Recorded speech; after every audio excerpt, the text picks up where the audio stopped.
Hello' everyone, welcome back to my channel. সকলোকে আন এটা জব ইনফৰ্মেটিভ ভিডিঅ'লৈ স্বাগতম জনাইছোঁ। আৰু আজি আপোনালোকৰ বাবে খুবেই এটা ভাল খবৰ লৈ আহিছোঁ।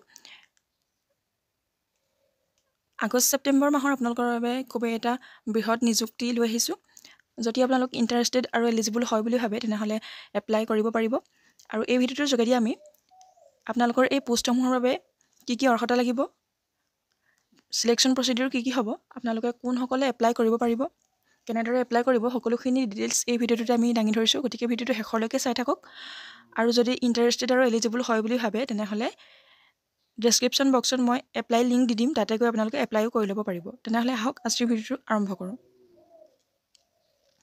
আপোনালোকৰ ফৰেষ্ট গাৰ্ড, কেয়াৰটেকাৰ আৰু বিভিন্ন ধৰণৰ পোষ্টৰ বাবে 615টা পদ ইতিমধ্যে খালী হৈছে। আৰু আপোনালোকে 16 ছেপ্টেম্বৰৰ ভিতৰত এই পোষ্টসমূহৰ বাবে এপ্লাই কৰি ল'ব পাৰিব।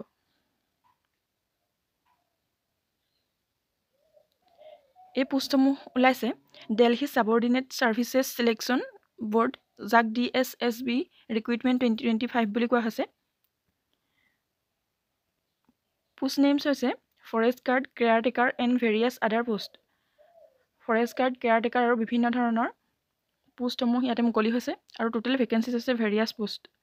আৰু এডুকেশ্যনেল কোৱালিফিকেশ্যনৰ কথা কৈছে 10th, 12th, ITI diploma, any graduate, PG, CA, CS, ICWA et cetera যিকোনো ধৰণৰ আপোনালোকৰ এটা ডিগ্ৰী হ'লে বা কোৱালিফিকেশ্যন হ'লে আপোনালোকে এই পোষ্টসমূহৰ বাবে এপ্লাই কৰিব পাৰিব। আৰু এপ্লিকেশ্যন মোড আপোনালোকৰ অনলাইন হ'ব। আৰু অনলাইন এপ্লাই ষ্টাৰ্ট হৈছে 18 আগষ্ট 2025 পৰা।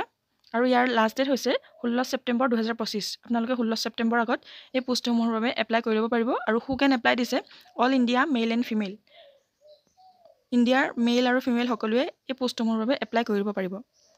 এলিজিবিলিটি ক্ৰাইটেৰিয়াখিনিৰ কথা ক'বলৈ গ'লে ইয়াতে পোষ্ট নেম দিয়াই হৈছে forest guard, caretaker and other post. আৰু এডুকেশ্যনেল কোৱালিফিকেশ্যন আগতে কোৱাই হৈছে বাৰু 10th, 12th, ITI diploma, graduate বা গ্ৰেজুৱেটৰ ভিতৰত আপোনালোকে BA, BCom, BSc, BEd, BTech, PG, MA, MSc, MBA, MCA সকলোখিনি কৰাসকলে এই পোষ্টসমূহৰ বাবে এপ্লাই কৰিব পাৰিব। আপোনালোকে মানে 10 পাছ, মিনিমাম 10 পাছ কৰিলেও আপোনালোকে এই পোষ্টসমূহৰ বাবে এপ্লাই কৰিব পাৰিব।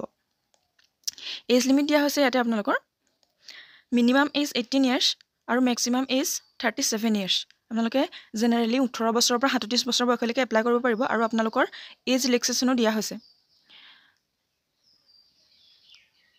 OBC খিনিৰ কাৰণে 3 বছৰ ৰিলেক্সেশ্যন, SC STৰ বাবে 5 বছৰ, আৰু যিখিনি PWD আছে তেওঁলোকৰ বাবে 10 বছৰ ৰিলেক্সেশ্যন দিয়া হয়।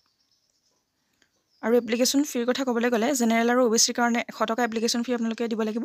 আৰু SC ST PWD ওমেনৰ কাৰণে কোনো এপ্লিকেশ্যন ফি নাই। ইম্পৰ্টেণ্ট ডেটছৰ কথা ইয়াত দিয়া হৈছে, ইতিমধ্যে কোৱাই হৈছে। নটিফিকেশ্যন ৰিলিজ হৈছে আগষ্ট 2025ত। আৰু ষ্টাৰ্টিং ডেট হৈছে 18 আগষ্ট 2025, মানে 18 আগষ্টৰ পৰা আৰম্ভ হৈছে। আৰু লাষ্ট ডেটটো 16 ছেপ্টেম্বৰ 2025। আপোনালোকে 16 ছেপ্টেম্বৰৰ ভিতৰত এই পোষ্টসমূহৰ বাবে এপ্লাই কৰিব পাৰিব। ইয়াৰ পাছতে আপোনালোকৰ চিলেকশ্যন প্ৰচেছটো কেনেকুৱা হ'ব কৈ দিছোঁ। ৰিটেন এক্সামিনেশ্যন এটা হ'ব, তাতে টায়াৰ 1 আৰু টায়াৰ 2 বুলি দুটা টায়াৰ থাকিব। তেনেকৈ আপোনালোকে ৰিটেন এক্সাম দিব লাগিব। আৰু স্কিল টেষ্ট, ফিজিকেল টেষ্ট সেইকেইটা কৰিব লাগিব, মানে ফৰ স্পেচিফিক পোষ্ট বুলি দিয়া হৈছে। আৰু তাৰপাছতে হ'ব ডকুমেণ্ট ভেৰিফিকেশ্যন আৰু final merit list based on performance and eligibility. তাৰপাছতে আপোনালোকৰ পাৰফৰ্মেঞ্চ আৰু এলিজিবিলিটিৰ বাবে এখন মেৰিট লিষ্ট মাৰিব। এইটো প্ৰচেছেৰে আপোনালোকে এই পোষ্টসমূহ লাভ কৰিব পাৰিব। আৰু ইম্পৰ্টেণ্ট ডকুমেণ্টছৰ কথা ক'বলৈ গ'লে আপোনালোকৰ 10th আৰু 12th পাছ মাৰ্কশ্বিট লাগিব।